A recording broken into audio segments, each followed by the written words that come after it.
عبد القادر صاحب مرحوم بہت بڑے محقق گزرے ہیں، لاہور میں فوت ہوئے۔ انہوں نے مجھے سنایا، کہنے لگے میں فیصل آباد شہر میں رہتا تھا، میں کبھی مسجد میں نہیں گیا تھا، نماز شماز جمعے ان چیزوں سے میں فارغ تھا۔ تو میرے والد صاحب نے حضرت قاضی محمد نذیر صاحب لیل پوری مرحوم جو جماعت کے امیر تھے، ان سے ذکر کیا کہ قاضی صاحب میرا بیٹا کبھی نماز میں نہیں آیا، کبھی جمعے میں نہیں آیا۔ انہوں نے کہا ٹھیک ہے، میں اس کا علاج کرتا ہوں۔ شیخ صاحب بتانے لگے کہ حضرت قاضی صاحب نے میری عمر کے 4-5 ایسے لڑکے انتخاب کیے جو قاضی صاحب کی نگاہ میں بڑے اچھے تھے، بڑے اخلاق والے تھے، نمازی تھے۔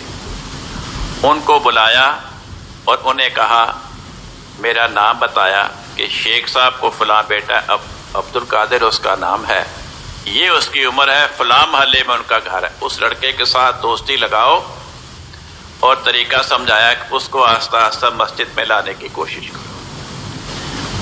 شیخ صاحب کہنے لگے 2-3 دن گزرے، 4-5 احمدی لڑکے جو میرے ہم عمر تھے میرے پاس آئے، کہنے لگے قادر چلو کمپنی باغ کی سیر کے لیے چلتے ہیں۔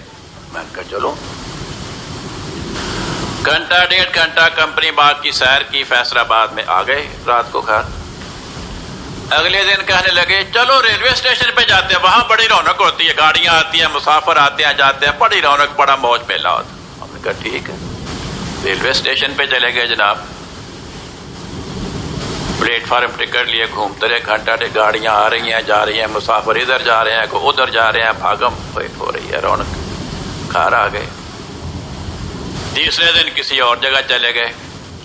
چوتھے دن ابھی کمپنی باغ میں گھوم رہے تھے، ایک لڑکا کہنے لگا یار بات سنو، حضرت قاضی صاحب نا مغرب کی نماز کے بعد مسجد میں روز بڑا تفصیلی درس قرآن دیتے ہیں، اس میں سچائی کے دلائل بھی بیان کرتے ہیں، لوگوں کے اعتراضوں کے جوابات بھی دیتے ہیں، آج وہ نہ سننے چلے؟ باقی کہنے لگے ہاں چلتے ہیں یار۔ اب جب وہ تینوں چل پڑے تو مجھے بھی ساتھ چلنا پڑا، پھنس گیا، دوستی تو لگ چکی تھی، دوستوں کی بات کا تو انکار کرنا مشکل ہوتا ہے۔ کہنے لگے کیا درس سنا، بڑا مزہ آیا۔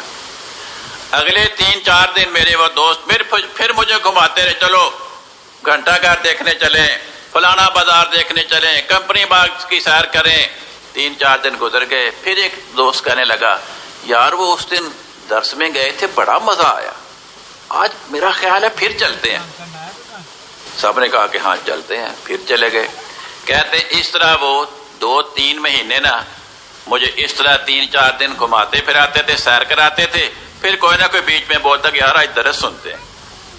تو پھر درس سننے کا بھی مجھے آہستہ آہستہ چسکا پڑا، پھر اتنا چسکا پڑا کہ میں نے وہ سیرے ویرے، کمپنی باغ، گھنٹہ گھر، ریلوے اسٹیشن، یہ وہ سب چیزیں چھوڑ دیں، اور روزانہ پھر میں نے قاضی صاحب کا درس قرآن سننا شروع کر دیا۔ اس کے نتیجے میں نمازوں کی عادت پڑی، جمعے کی عادت پڑی، دینداری پیدا ہوئی، جماعت کی کتابیں پڑھنے کا شوق پیدا ہوا، اور ایک پھر وہ ٹائم آیا کہ جماعت کے سب سے بڑے محقق کے طور پہ ان کا نام لیا جاتا تھا۔